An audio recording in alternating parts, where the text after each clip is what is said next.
बोलिए सदगुरुदेव की जय, संत समाज की जय। मेरे आध्यात्मिक एवं व्यवहारिक जीवन के आत्म प्रेरणा स्रोत मेरे परम आराध्य सदगुरुदेव एवं सत्संग सभा स्थल में बैठे हुए मेरे धर्म प्रेमी सज्जनों, ममतामयी माताओं बहनों एवं नन्हे मुन्ने प्यारे बच्चों, सदगुरु कबीर साहब संतों एवं कबीर साहब की वाणियों पर कुछ विचार, कुछ अपने स्वयं के विचार कहने का प्रयास करूंगा। गलतियों के लिए क्षमा का पात्र समझकर क्षमा करना।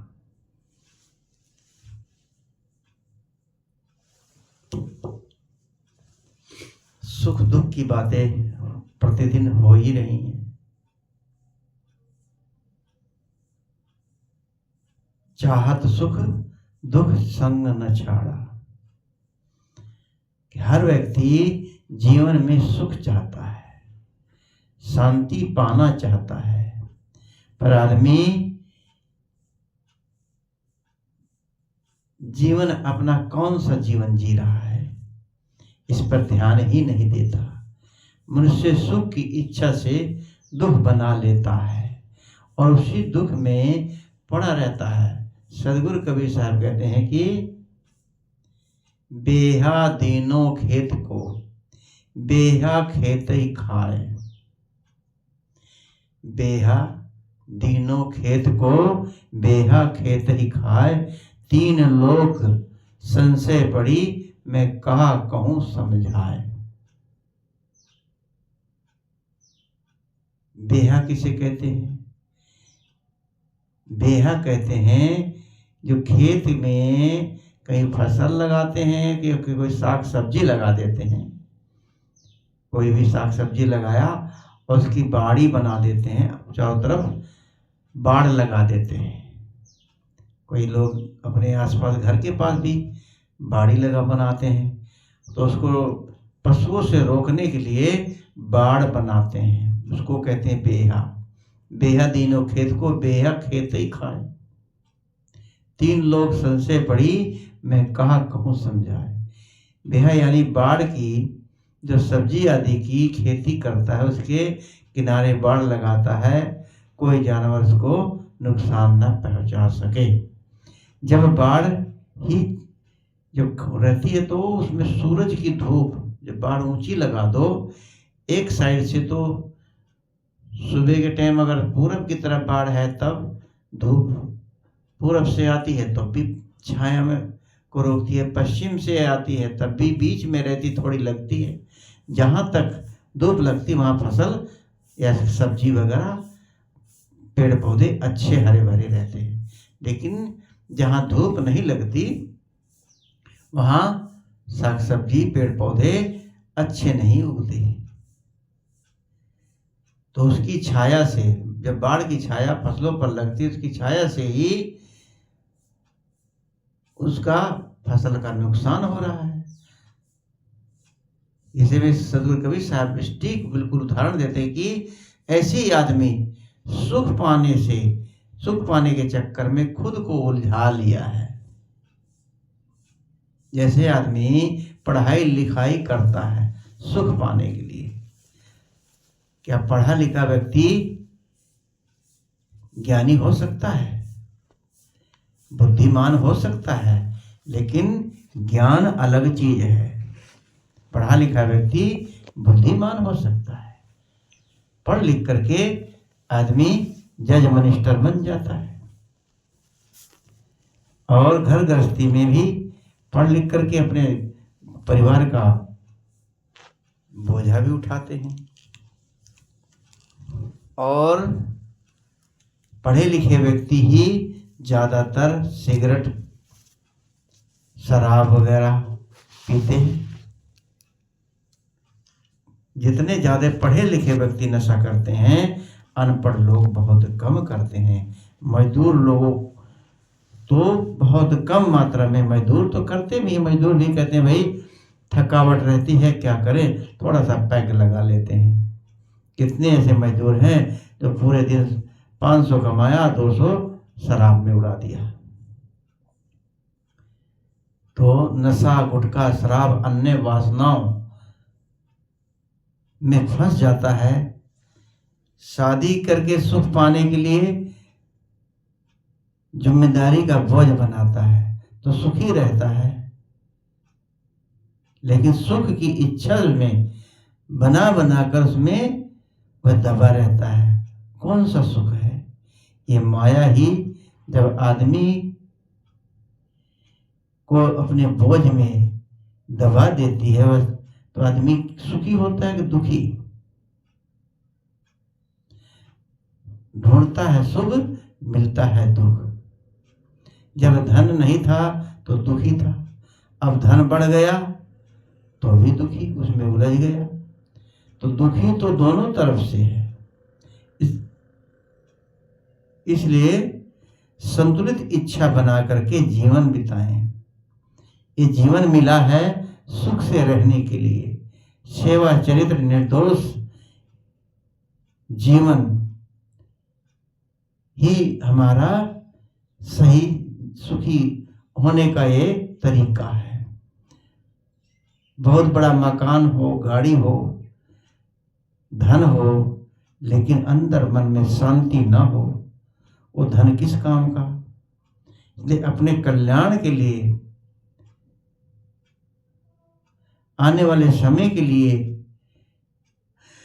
अपने जीवन को सुखमय बनाने के लिए आत्मज्ञान की प्राप्ति करनी चाहिए। एक व्यक्ति, एक मजदूर आदमी काम करके एक पेड़ के नीचे विश्राम कर रहा था और टांग के ऊपर टांग रख के आराम से लेटा था। उधर से एक सेठ, धनी व्यक्ति,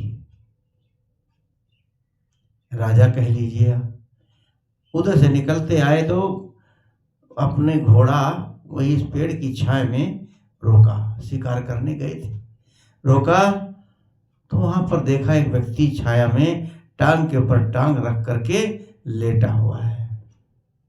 उनके आने पे भी उसने टांग के ऊपर टांग नहीं हटाई, आराम से मस्त होकर लेटा है। तो उस व्यक्ति ने, जो धनी व्यक्ति था, राजा ने, उसने कहा कि तुम यहाँ मजदूरी कर रहे हो खेतों में, इधर उधर कितनी मजदूरी तुम्हें मिलती है, इससे क्या तुम सुखी रह सकते हो? चलो मेरे साथ, तुम्हें अच्छी नौकरी दूंगा, अच्छा पैसा कमाओगे। कि फिर उससे क्या होगा? उस पैसे से आप और धन इकट्ठा खूब हो जाएगा, बड़े आदमी बन जाओगे। कि फिर उससे क्या होगा? कि बड़े आदमी बन जाओगे, आपके पास धन, घोड़ा, गाड़ी, मकान सब कुछ होगा। कि फिर उससे आगे फिर क्या होगा? कि उसके आगे क्या होना है? फिर आप सुखी होकर के आराम से चैन की नींद लोगे। कि बस ये तो मैं पहले से ही ले रहा हूं, मैं तो चैन से आराम की नींद तो ले ही रहा हूं, मुझे कहे की चिंता है? आप मुझे और दुख में डाल रहे हो, मुझे इतना धन हो जाएगा, मैं इसमें और टेंशन में हो जाऊंगा। यानी लोग धन पा करके अपने को सुखी महसूस करते हैं। धन कमाने के होड़ में नहीं कहता कि धन ना कमाओ, धन कमाना चाहिए, पैसा के बिना कुछ भी नहीं है। तो धन अपने जीवन के गुजर के लिए, धन की होड़ में अपने जीवन को नहीं खत्म करना चाहिए। आप नौकरी करते हैं, दुकानदारी करते हैं, कोई बिजनेस करते हैं, खेती करते हैं, लेकिन आप अपने जीवन की मुक्ति, कल्याण के लिए कितना समय निकालते हैं? सबसे मूल तो यही है कि आप अपने जीवन को गफलत में बिता रहे हो। साधु कहते दिन मुड़ते चले गए, दिन मुड़ते चले गए, लोग मरते चले जाते हैं। दिन मुड़ते चले जाते हैं, लोग मरते चले जाते हैं। जानते हैं लोग गफलत के काम, जानते हैं लोग गफलत के काम, फिर भी लोग करते चले जाते हैं। कितनी अच्छी बात यहाँ कही, दिन मुड़ते चले जाते हैं, लोग मरते चले जाते हैं। जानते हैं लोग गफलत के काम, फिर भी लोग करते चले जाते हैं, करते चले जाते हैं। जानते हैं कि शराब पीना ठीक नहीं, कोई भी बीड़ी सिगरेट भांग अफीम ये खाना ठीक नहीं, जानते सब है, तो भी व्यक्ति करता है। करता शराबी कभी नहीं सोचता कि ये गलत है। जिस दिन गलत सोचेगा शराब पिएगा नहीं। शराब में सुख मानता है, थोड़ी देर के लिए नशे में मस्त हो जाता है, गिरता पड़ा रहता। देखा कितने शराबियों को जब शराब पी लेते हैं गिरते फिरते चलते हैं और कहीं सड़क के किनारे लेट जाते हैं। उन्हें कुछ ध्यान नहीं रहता हम कहाँ लेटे हैं, गंदगी में, नाली में भी गिर सकते हैं। तो बीड़ी सिगरेट गुटखा इन सब चीजों में स्वाद मानते हैं, सुख मानते हैं। क्या जब गुटखा शराब नशा कुछ नहीं करते थे, क्या पहले सुखी नहीं थे? अब तो ये नशा की आदत बना हम दुखी होते हैं। अगर पैसा नहीं होता तो लोग चोरी करते हैं, नशे के लिए लोग पता नहीं क्या क्या चोरी करते हैं। नशा आदमी खराब नहीं होता, हर व्यक्ति जानता है कि मैं ये गलत कर रहा हूं और नशा भी गलत कर रहा हूं, लेकिन वो दया का पात्र है कि उसने ऐसी संगत कर ली कि संगत की वजह से उसकी आदतें खराब हो गई।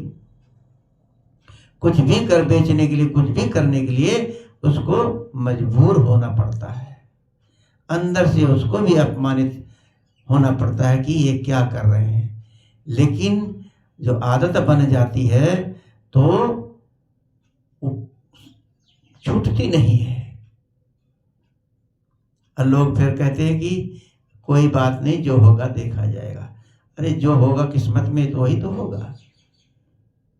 कहते थे भगवान की कृपा से ही सब कुछ होता है, सब ठीक हो जाएगा, बेटी की शादी भी हो जाएगी और सब कुछ हो जाएगा। जब आप कमाएंगे नहीं, शराब में खोएंगे, तो बेटी की शादी क्या, परिवार को भी आप रोटी नहीं दे पाओगे।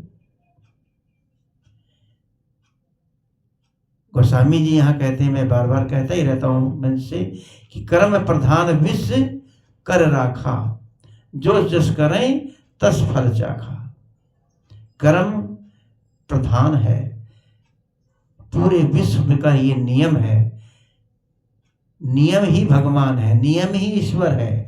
हम ज्यादा खाएंगे पेट में दर्द हो जाएगा, ज्यादा बोलेंगे नुकसान होगा। अति का भोलना और अति का बरसना, कहा अति की का भोलना, अति का बरसना, अति की भली न धूप।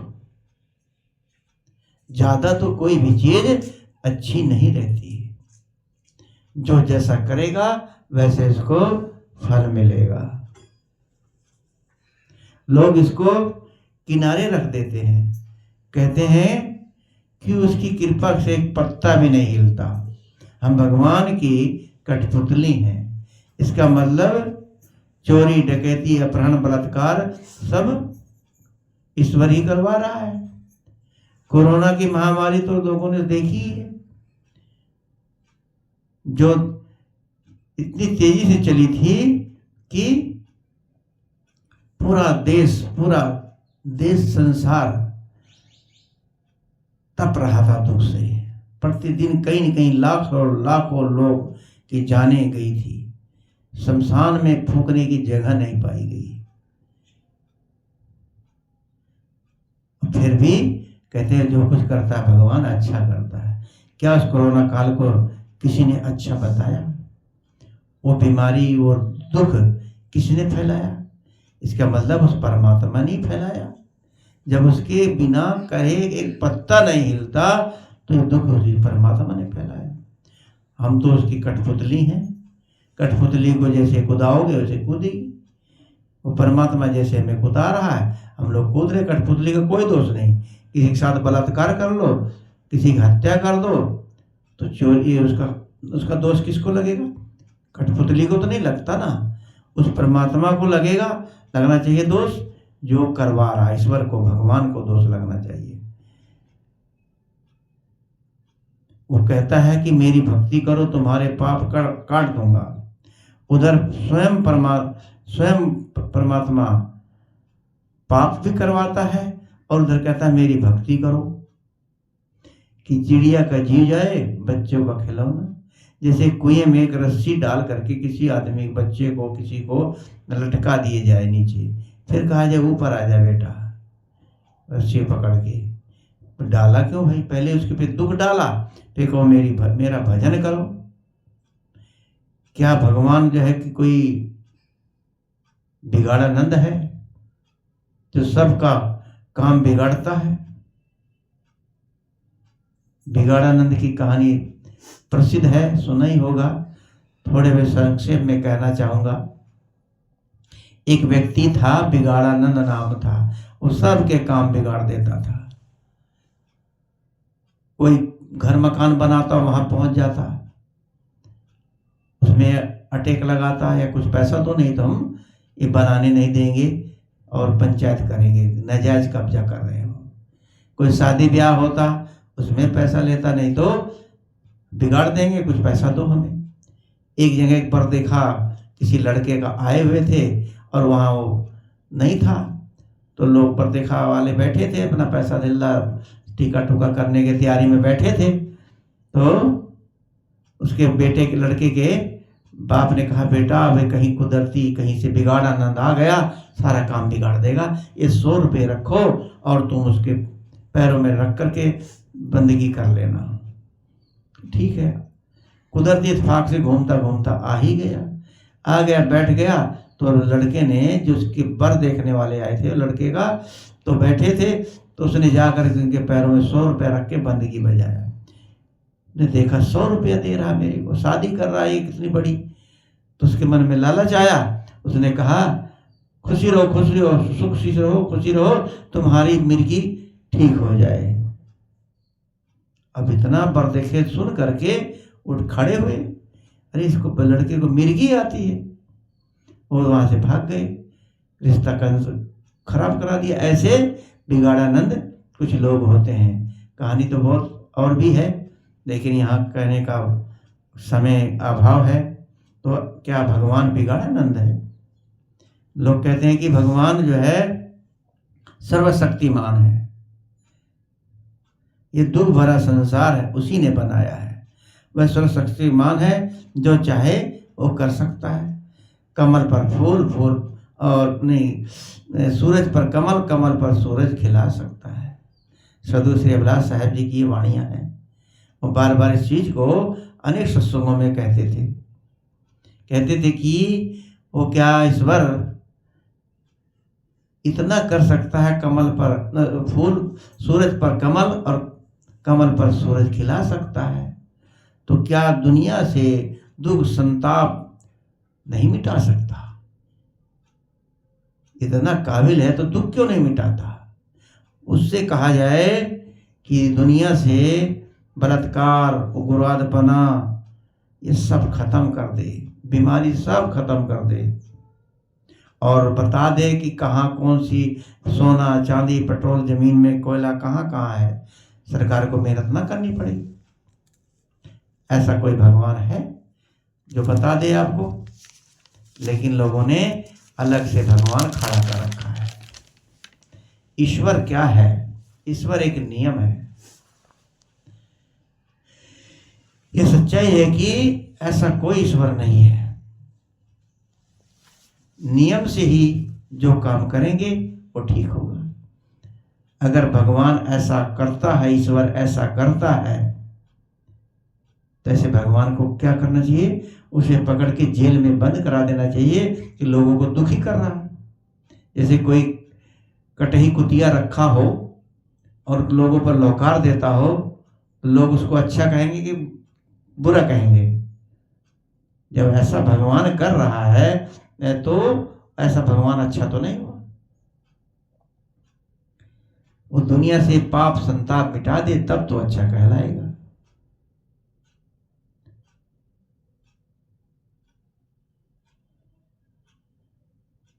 पेट स्वस्थ है, खराब हो जाएगा अगर ज्यादा खा लिया। कोई ईश्वर मिलकर भी आपके स्वास्थ्य को ठीक नहीं कर सकता। चोरी हिंसा पाप कोई भी करोगे उसका कुपरिणाम आपको कोई देवी देवता भगवान ईश्वर उससे बचा नहीं सकता।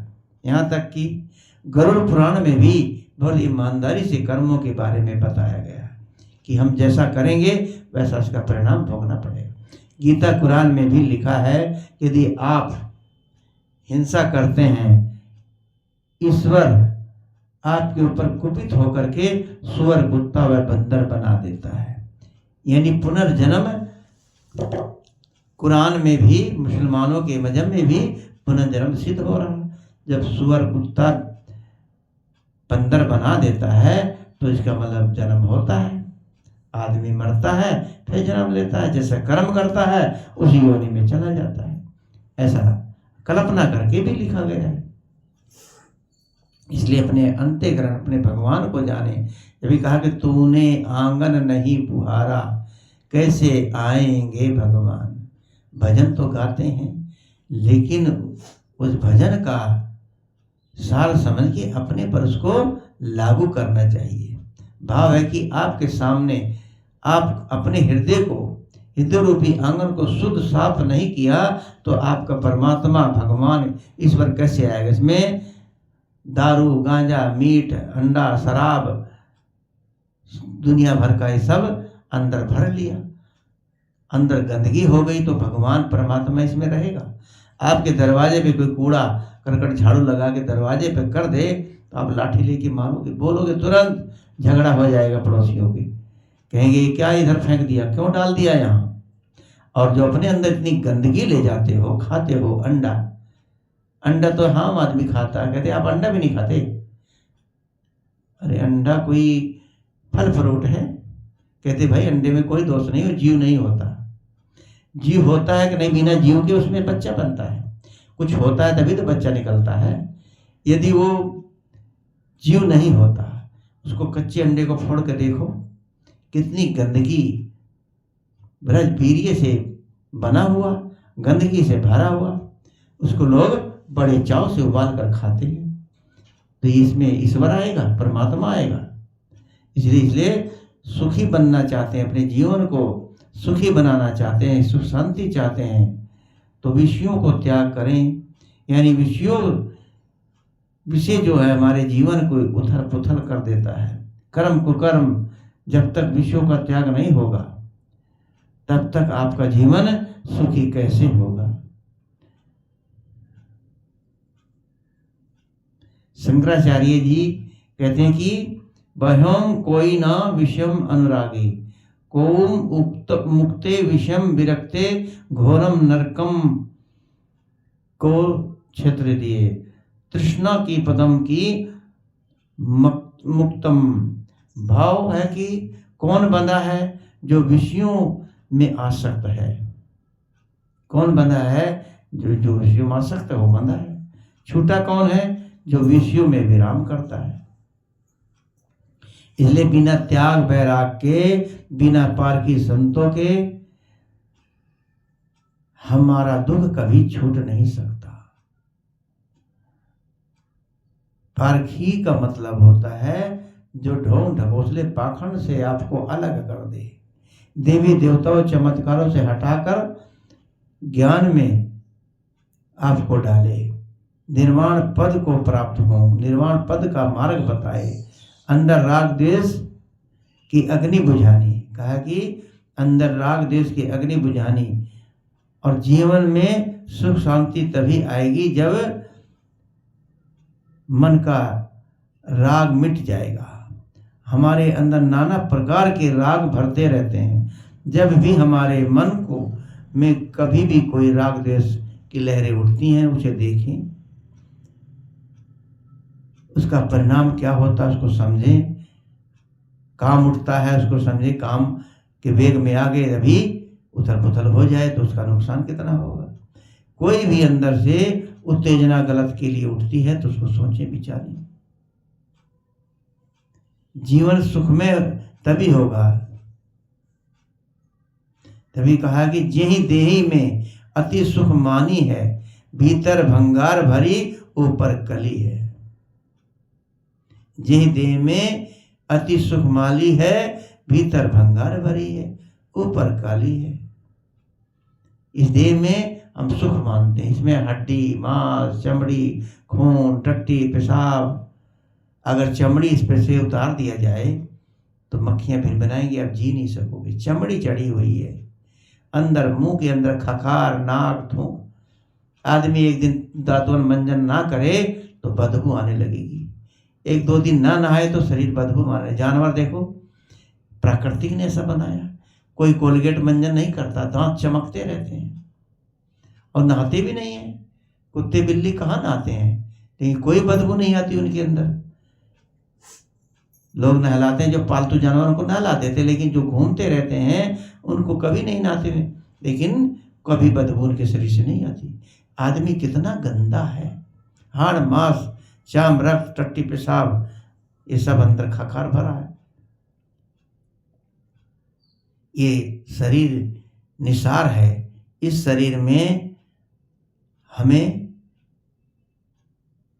मोह नहीं करना चाहिए शरीर से। सुख का आनंद कहाँ है? हमें आनंद के किले से बाहर आना है। आनंद शरीर से नहीं मिलता, अपने मन में। जब कहा सदगुरु ने, मेरे मन आनंद भयो।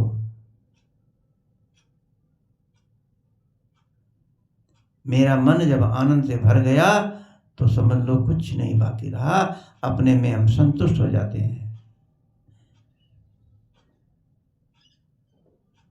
मोह रूपी ये सुख आनंद का किला, इससे बाहर आओ। मुक्ति जब ही होगी जब हम मोह से दूर होंगे। ये क्या काम क्या है? खुजली है, आनंद की खुजली। मन में कल्पना हुई भोग की तो खुजली उठी, लेकिन उस पर ध्यान दिया तो वही 10 मिनट के बाद खत्म। खुजली में जैसे खूब खुजलाते हैं, बड़ा आनंद आता है, लेकिन बाद में उसको क्या होता है, जलन होती है। वहाँ जहाँ खुजाते खूब खून निकाल देते हैं, खुजाते खुजाते जलन होती है। ऐसी काम भोग में भी उत्तेजना आती है, लेकिन बाद में पछतावा होता है, क्या मिला, क्या है, कुछ नहीं है। जैसे कि एक व्यक्ति जो है कि एक बड़े हॉल के अंदर अंधेरा कमरा था, उसमें उसी कमरे में बंद हो गया। उसमें कुछ 1-2 लोग और भी बैठे थे, तो निकल गए जो लोग, तो वो निकलना चाह रहा, दरवाजा ढूंढ रहा, वो भी निकलना चाह रहा। तो किसी ने कहा, भाई देखो, आप एक दीवार को पकड़ते पकड़ते चले जाओ, और हॉल की दीवार पकड़ते जाओगे। और अंधा था, आँख से अंधा था, और जाके जब दरवाजा दीवार पकड़े जाओगे, आगे दरवाजा आ जाएगा। वो पकड़ते पकड़ते दीवार का जाता था, और उसके शरीर में खुजली उठती थी। जब खुजली उठती थी, जब दरवाजा के पास पहुंचने वाला होता तो खुजाने लगता, आगे बढ़ता रहता, खुजाते हुए चला जाता आगे, दरवाजा फिर छूट जाता।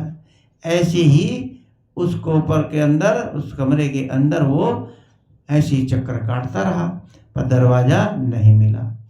तो उसने कहा, भाई मुझे दरवाजा नहीं मिल रहा उस व्यक्ति से, कि दरवाजा तो कई बार तुम्हारे सामने आया, कि मेरे को नहीं मिल रहा। यानी कि उसको खुजली हो जाती थी, दरवाजा छूट जाता था। तो उस व्यक्ति ने फिर उसको पकड़ करके हाथ से ले गया, दरवाजे से बाहर किया। तो ऐसे ही हमारे अंदर ये काम की, मोह की एक खुजली उठी हुई है। इस खुजली में हम बाहर निकलना चाहते हैं, लेकिन हम लोग संसार से, दुख से बाहर नहीं निकल पाते। संसार की मोह माया की खुजली में हम लोग इसी में उलझे रहते, इसमें आनंद आएगा, उसमें आनंद आएगा। तो हमें कोई विवेकी संत पार की संधि यदि मिल जाता है तो हमें उस दुख से छुटकारा हमारा रास्ता बता देते हैं। मुक्ति पाना चाहते हैं, यानी हम कल्याण मुक्ति चाहते हैं। कितने संत है, साधु है, संत है, साधिकाएं ब्रह्मचारिणियां ब्रह्मचारी हैं, लेकिन अपने दुख को दूर करके वहां रह करके कल्याण के लिए वहां रहते हैं और संतों के सानिध्य में रहते हैं और एक न एक दिन मुक्ति का दरवाजा उनको मिल जाता है। लेकिन यदि काम सुख की खुजली उठ गई तो उसमें छिड़ित हो गए तो फिर उलझ जाएंगे उसी में। संसार में मोह के किले में पड़े हम लोग। लड़का लड़की को चाहता है, लड़की लड़के को चाहती है, शादी करते हैं और उसमें शादी करके और उलझ जाते हैं। जीवन भर आदमी इसी में उलझा रहता है। कितने बूढ़े लोग हैं, अगर पत्नी मर गई तो दूसरी शादी चाहे 50 साल के हो जाए, 60-70 के हो जाए। तो कहा है किसी ने कि ब्याह की चाय उठे मन में, ब्याह की चाय उठे मन माई, तो 15, 20, 25 कल कीजिए।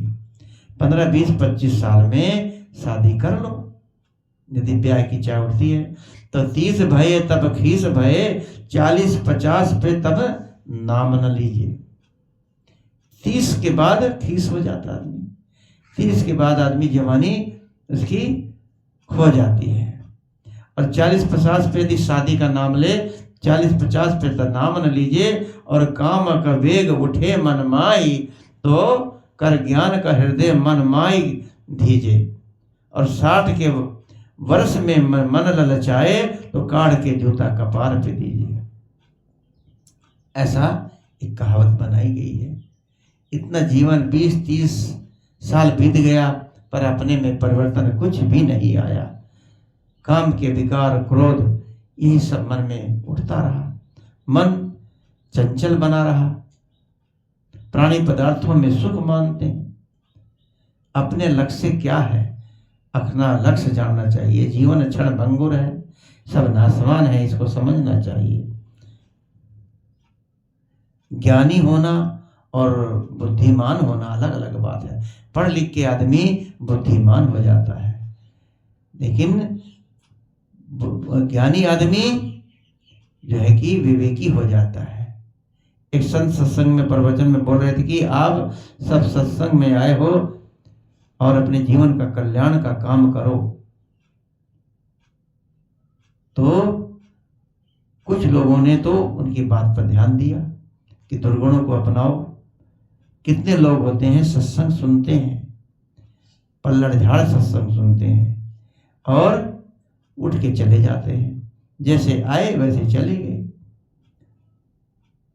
तो अपने जीवन को बदलो, मन को बदलो, तभी हम इससे मुक्ति पा सकते हैं। तो इस सब हमने दुख भरा संसार के बारे में, वासना क्या है, दुख क्या है, सुख क्या है, ईश्वर क्या है, इस सब चीज का जानना जीवन में बहुत जरूरी है। तो मैं ज्यादा न कह के अपने शब्दों को यहीं पर विराम देता हूँ। बोलिए सदगुरुदेव की जय। वंदन है जी गुरुदेव आपको, वंदन है जी गुरुदेव आपको, वंदन है। काल जाल का फंदा है भारी, काल जाल का फंदा भारी, परख लखायो